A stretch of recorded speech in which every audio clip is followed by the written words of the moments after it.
Cando Ecoloxistas en Acción nos propuso participar os voluntarios de Greenpeace nas medicións de contaminantes atmosféricos nas rúas de Vigo, eu aceptei de bo grado. Tiña hai tempo curiosidade e inquietude pola calidade do aire que respiramos na cidade.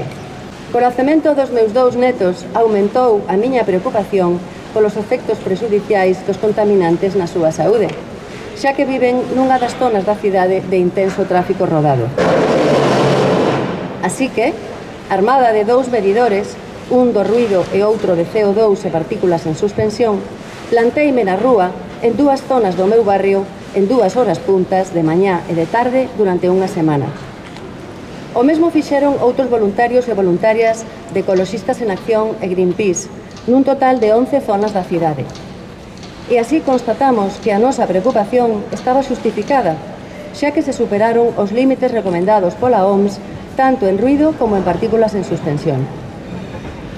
Fanse, por tanto, necesarias actuacións para mellorar esta situación, como, por exemplo, as zonas de baixas emisións, para que os nenos e nenas da cidade, así como todos os cidadáns de Vigo, podamos respirar un aire de máis calidade.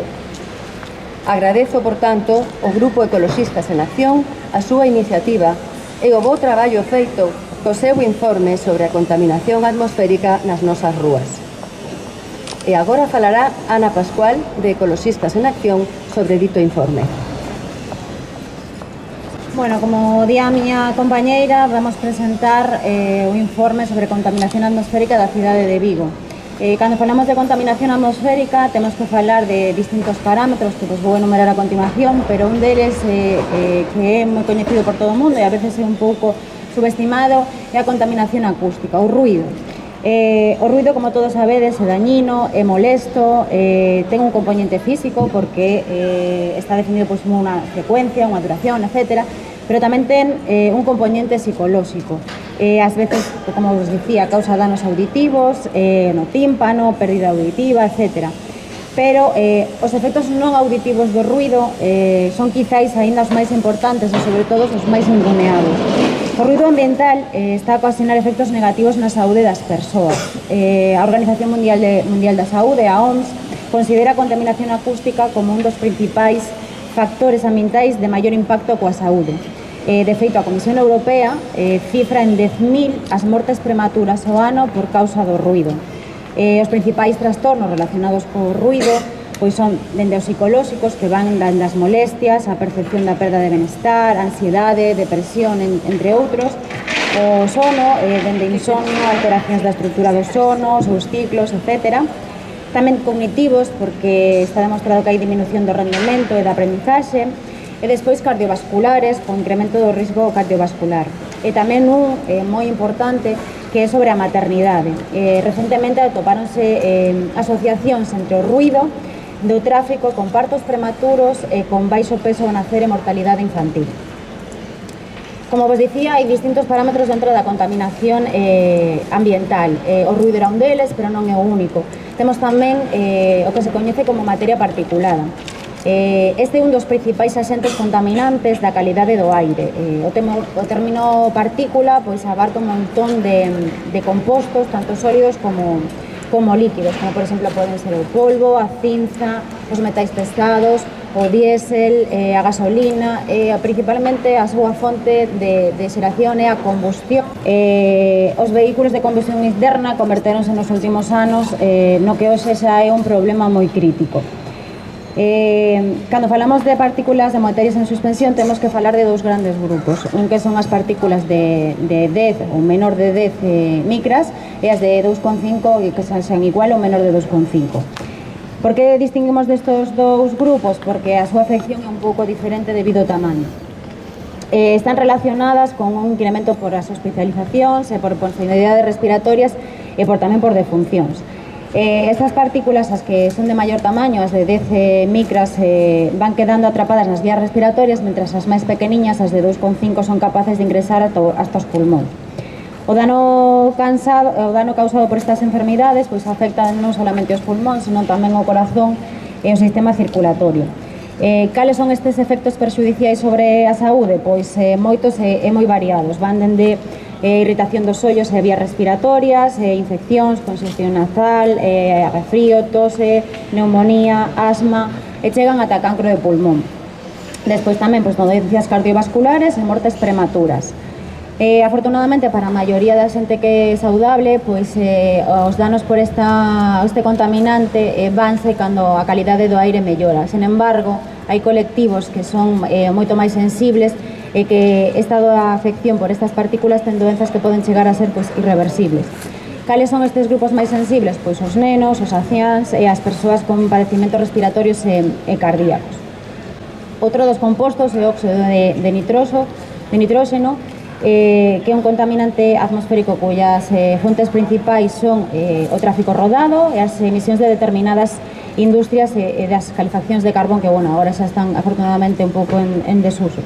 Os niveis actuais deste composto na atmósfera están a aumentar por o uso da gasolina diésel.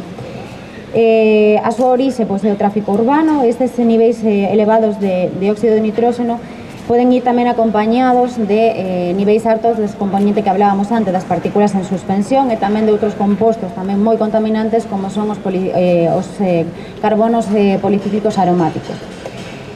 Por que son perigosos para a nosa saúde? Porque niveles elevados de dióxido de nitróxeno poden irritar os pulmóns outra vez tamén e diminuir a súa función pulmonar. Recentes estudios científicos relacionan a exposición dos óxidos de nitróxeno con unha maior incidencia de bronquite, especialmente nos maiores que están inmunodeprimidos, e tamén as bronquiolitis dos nenos. E outros estudios tamén apuntan que este parámetro está relacionado con baixo peso a nacer dos nenos, con posibilidades incluso de partos prematuros, polo cal as embarazadas supoñen un colectivo de risco. O seguinte composto, temos que falar do dióxido de azufre. Este é un gas que é incoloro, que é irritante, que ten un cheiro moi penetrante, que ten unha densidade que é a dobre do aire, que é moi soluble en auga. Por que vos conto isto? Porque isto é o componente principal da coñecida choiva ácida. A exposición a estes compostos comportan graves riscos para a saúde e afectan directamente o sistema circulatorio a través das vías respiratorias. Como se produce? Pois de novo pola combustión dos produtos petrolíferos, a queima de carbón e tamén das centrais eléctricas e das calefaccións. Cales son os efectos para a nosa saúde? Dificultade para respirar, inflamación das vías respiratorias, irritación ocular, edema pulmonar e incluso paro cardíaco. Os asmáticos, como vos podedes imaginar, pois son un dos colectivos que este parámetro lles afecta máis, os máis sensibles. Por último, imos falar do dióxido de carbono, que é un composto por todos coñecido, que sabedes que se emite na respiración dos organismos aerobios, pero que ocorre que o ser humano rompeu o equilibrio que tiña ata agora o planeta Terra. Ben pola combustión de fósiles para obtener enerxía, por procesos industriais, pola quema de residuos, etc. Isto está incrementando este gas, que, como se sabe, é un gas de efecto invernadeiro e que contribuye ao quentamento global da Terra. Todo isto que acabamos de comentar é importante e agora ven por que é necesario e que son as zonas de baixas emisións. Estas zonas de baixas emisións, as ZBEs, son áreas nas que se aplican restricción de accesos, restriccións de circulación e restriccións de aparcamentos dos vehículos, seguindo criterios relacionados coas emisións á atmósfera. Estas reduccións de emisión de atmósferas contempla os contaminantes que afectan a saúde humana, pero tamén os efectos de gases invernadeiros como o CO2 que antes explicábamos.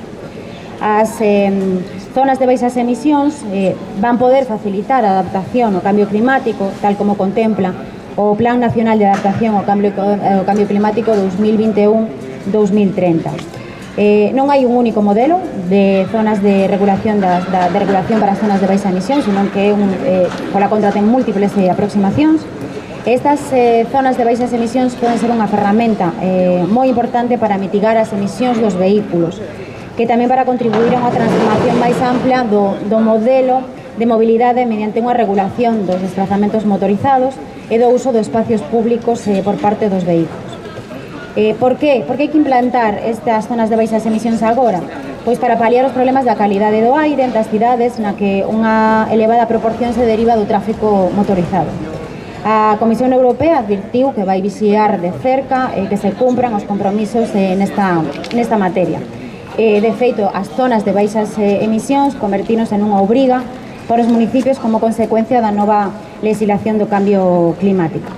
A Lei 7/2021 do Cambio Climático e Transición Enerxética establece no seu artigo 14 o fundamento das zonas de baixas emisións e a súa obrigatoriedade de aplicación en determinados municipios antes do 2023.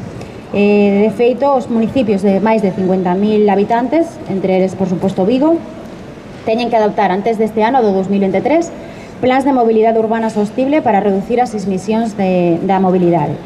Estes plans de mobilidade urbana sostible deben de incluir, polo menos, zonas de baixas emisións e outras medidas para a mellora da mobilidade activa, o transporte público, a electrificación e as contornas escolares. Por conseguinte, hai unha obriga derivada da legislación estatal do cambio climático de implantar zonas de baixas emisións nas cidades con máis de 50.000 habitantes. O traballo de campo que se realizou para facer este informe a medida da calidade de aire de Vigo ven a subliñar a mala calidade que están respirando os vigueses e as viguesas desta cidade e que está causada na súa maior parte polas emisións dos gases do tráfico rodado. Os datos obtidos neste informe veñen a constatar o que xa están a decir as estacións de medición de calidade do aire da Xunta, que están colocadas en Coia, en Lope de Vega e nas dúas de Estelantis, que tamén refiren esta mala calidade do aire. Se tomaron medicións de ruido xerado polo tráfico, como comentaba a miña compañeira, se mediron gases de CO2, ou dos óxidos de nitróxeno, óxido de azufre, e tamén o tema do ruido dos escapes dos vehículos. Cales son as conclusións máis relevantes deste informe? Que destácase que dos 3 parámetros medidos exceden os valores recomendados pola Organización Mundial da Saúde: o ruido diurno, a concentración de CO2 e a concentración de partículas, tanto as de iguales ou inferiores de 10 micras como as de 2,5. Vou explicar un pouco cada un dos parámetros e os resultados obtidos. A contaminación acústica, en todas as ubicacións nas que se realizaron medicións de ruido xerado polo tráfico, se obtiveron datos que reflexan unha alta contaminación acústica. De feito, o valor medio en case todos os puntos onde se mediu foron superiores aos 90 decibelios, cando aún se establece un máximo de 53 decibelios en diurno e 45 en nocturno. Na concentración de CO2, nas rúas de Vigo a concentración de CO2 supera na maioría das medicións aos 630 partes por millón. Isto supón un 53% superior ao valor medio na atmósfera. Este dato evidencia a aportación significativa que fai a cidade de Vigo aos gases de efecto invernadoiro. Despois temos a materia particulada, que as mostras obtidas nos días cálidos e secos, algúns duplicaban e outros chegaron a triplicar os máximos da Organización Mundial da Saúde, e nas zonas menos expostas ao vento chegaron a quintuplicar estes valores en repetidas ocasións. Os resultados do estudio corroboran que a necesidade de adoptar medidas inmediatas de pacificación e de reducción do tráfico rodado na cidade de Vigo. Medidas como o fomento da mobilidade activa, a mellora do transporte colectivo, a peonización das rúas, pero a grave situación solamente ten un arranxo con unhas medidas de maior calado como son as zonas de baixas emisións. Dende logo, dende aquí, queremos decir que o modelo que estamos a ter agora mesmo de Vigo como cidade non se achega nin de lexos ao modelo de cidade sostible que debería ter, e deberíamos presionar para que se deixen de facer infraestructuras, por exemplo, necesarias, como vial de Beade, que vai a introducir máis contaminación acústica, máis contaminación por partículas en suspensión, CO2, dióxido de nitróxeno, dióxido de azufre, por zonas nas que agora mesmo isto non existe, co cal eso non é a solución, senón que temos que abogar por transporte público, sobre todo por as zonas de baixas emisións.